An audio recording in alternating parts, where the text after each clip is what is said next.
We are only 28 days away from the NFL draft, which means we can start talking about what some of these teams may do in the first round of the draft. I want to kick it off by talking about the New York Jets, my favorite team, and what they potentially could do with the 4th and 10th overall picks in this year's draft. Now, this is not a mock draft. I'm just going to be going over some of the players that have been linked to the Jets and whether I think they are a good fit or not. So let's get into it. The first player I want to talk about is Sauce Gardner, a player that has really shot up the draft boards over the last few weeks, especially since the college season has ended, when people are saying he's not even a first round pick. Now people are talking to him about being a top 10 pick. So overall, I think he's a really solid player. 6'2" is unusual for a cornerback, and there's been some concerns whether he could keep up with the speedsters in the NFL, such as Tyreek Hill, which the New York Jets are now going to have to play against twice a year.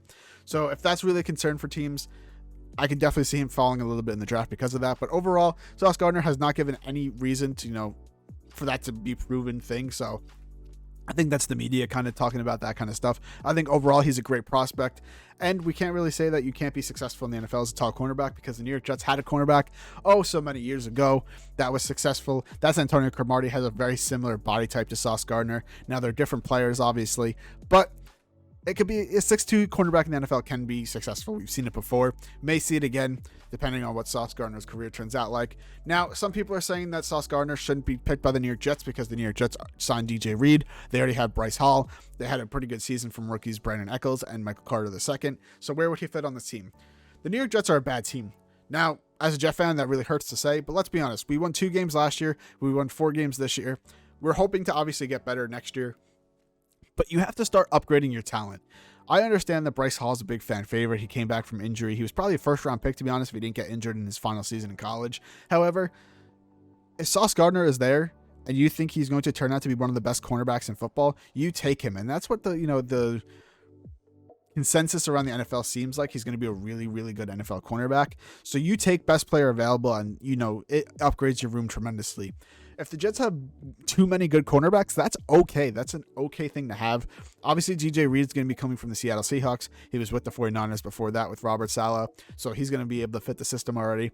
It's going to be dependent on what the New York Jets decide, but there's been a lot of reports saying that the Jets may not be as high on Bryce Hall as the fans are, which I think is absolutely ridiculous. I think Robert Saleh probably loves him. He played so well last year for the New York Jets. Was one of the bright spots in that secondary, that young secondary for the Jets.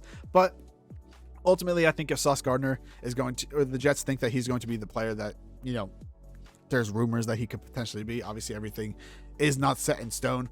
You take him at number 4 overall, because I don't think he's going to be there at 10, honestly. I think that the Giants potentially could take him. I think the Seahawks could potentially take him if he's there at number 4. I don't think he'll be there at number 10. So definitely going to have to be a risk taking him at number 4.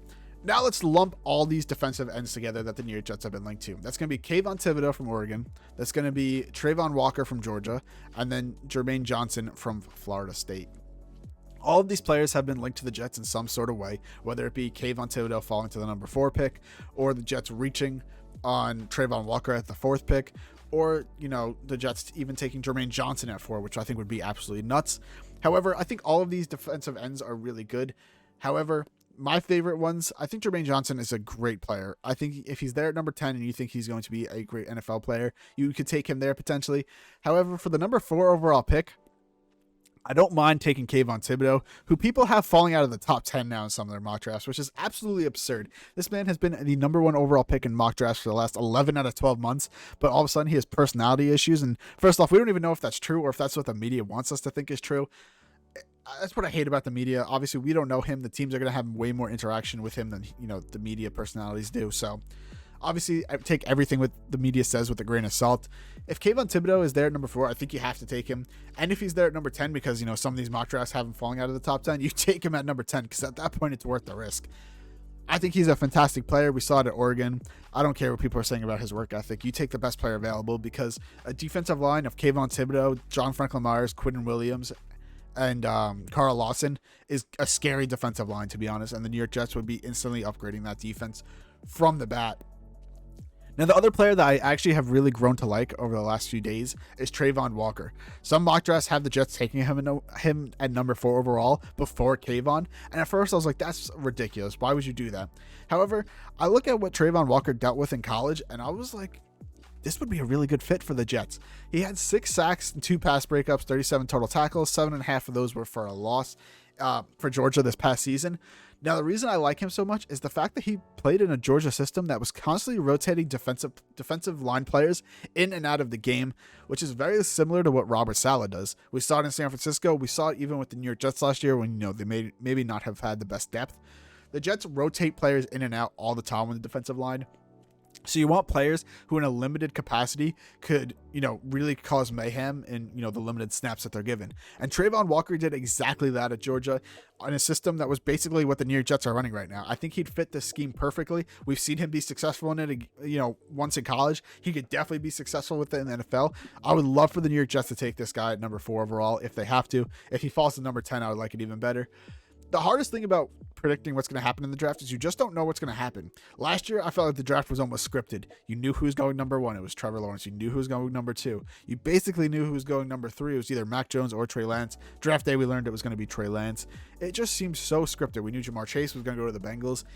This year, it's basically a toss-up. We have no idea where any of these players are going. Anyone could happen, right? Kayvon Thibodeau could be the number 1 overall pick, which people haven't predicted in a week. We could see Kyle Hamilton falling out of the top 10 all of a sudden, maybe even out of the top 15. It's literally nuts what we're seeing in the draft right now. So it's really hard to predict. But Trayvon Walker, if you think he's a great player and you have to take him at number 4, I would not hate it. I think he's going to fit the system well. I think Jermaine Johnson's kind of the odd man out. If both of those players are gone and potentially at number 10 you want to take him, I don't think that'd be a bad spot for Jermaine Johnson. I definitely would prefer the other 2 edge rushers, though. Now let's talk about the wide receivers that have been linked to the Jets, that being Drake London, Traylin Burks, and Garrett Wilson. Garrett Wilson is a player that I've been a huge fan of for this past year. I loved watching him at Ohio State. He obviously was injured for a little bit, but as soon as he came back, him and Chris Olave literally just started, dominating, the receiving game. They both looked fantastic. They complemented each other so well. I think Garrett Wilson is a very underrated wide receiver. I know that sounds crazy because people are talking him about being the best wide receiver in the draft, but there's other people saying that he's the 3rd best wide receiver in the draft. So it really depends on who you talk to. Garrett Wilson, I think, is going to be a fantastic player. I think all of these wide receivers are going to be really good. They all have their own little things. I think that, Garrett Wilson is a little bit of a speedy guy, which is the complete opposite of Drake London. Drake London is a player that is a tall, physical wide receiver. He's going to be the guy that you could kind of throw up those 50-50 balls to, and he would probably come down with it more times than not. And he's definitely not going to let the defender catch it in those situations. So I'd love to see the Jets draft Drake London too. I honestly want the Jets to add another weapon on offense. I think it would just help Zach Wilson's development. And I love that the Jets signed back Braxton Berrios. I love that they were in on Tyreek Hill. Obviously, they didn't get him. But going into the season, you're going to want to add some more weapons because I don't think that Corey Davis, Braxton Berrios, Elijah Moore, Denzel Mims, DJ Montgomery, I don't know if this is enough, to be honest, because we saw the Jets struggle with injuries in the wide receiver room last year. I think they're going to have to add a wide receiver, whether it be in the draft or a trade, which potentially could still happen between now and the draft. So we'll have to wait and see what happens with that. But then the last player that's been linked to the Jets has been one that a lot of Jet fans don't like, and that's Traylin Burks. I personally like Traylin Burks. I know his biggest flaw is the fact that he ran a really slow 40-yard dash. And, in the NFL, you need to create separation, and obviously that, depends on speed. But Traylin Burks played in a very competitive conference, that being the SEC in college. So he was going up against some of the top talent in all of college football. So I don't know how much of a dig you could really take at him when he was consistently performing against some of the top tier college talent, right? We saw him, be successful at Arkansas. He had 66 receptions for 1,100 yards and 11 touchdowns. He had a 91-yard catch too. I'm going to have to look at that after. That's actually crazy. The 40-yard dash, it only tells a little bit of the story. And now, even watching Traylin Burks, you can kind of tell he's not the fastest receiver, but he does a lot of things well. Personally, I know this is really weird because nobody else has made this comparison. I feel like he kind of reminds me of Quincy Enunwa. He's kind of like that bully guy. He could, he's not afraid of contact. He's just like a strong receiver who I think is really good in the run game, which could potentially help the Jets a lot. That would fit the system perfectly. And the Jets have been linked to Traylin Burks for a long time, so I wouldn't be surprised if they could potentially make him the first wide receiver off the board. But overall, I think any of these wide receivers would be a good fit for the New York Jets, just because I think the Jets need to add a good weapon. And any of these wide receivers, I think, would be a perfect weapon to fit this offense. Now, the last player I want to talk about is a player that I'm very biased towards, and that was Kyle Hamilton. We have Kyle Hamilton in some mock drafts being the number 2 overall pick. Sometimes he's the number 3 overall pick. Sometimes he's the number 15 or 16 overall pick in some of these mock drafts. He's a player that no one really knows where he's going to go because people aren't sure how the teams value the safety position anymore. Now, the Jets obviously took a safety very high just a few short seasons ago, that being Jamal Adams. And I think that's kind of hurt Kyle Hamilton, which is just unfair because I think he's a great prospect. We saw him be a very, very solid safety in college. Really, solidified that Notre Dame defense, which was really good while he was there. Now, the biggest thing that Kyle Hamilton has hurt himself in is his 40-yard dash time. People are saying it was way too slow. I don't know the number off the top of my head, but I know it was definitely way slower than people were expecting. If you watch Kyle Hamilton play, he is not the fastest straight line guy. However, his sideline to sideline speed is actually crazy. I saw multiple times where he came across the field after the quarterback let go of the ball, throwing it to a wide receiver, obviously, and was still able to get there in time to break up the pass or hit the receiver as he was catching it to force an incomplete pass. He's definitely a really good prospect. I just don't know if he fits this Jets team because at this point, it seems like he may be too much of a risk for this team and maybe won't fit it, especially after they signed LaMarcus Joyner and then obviously signed Jordan Whitehead.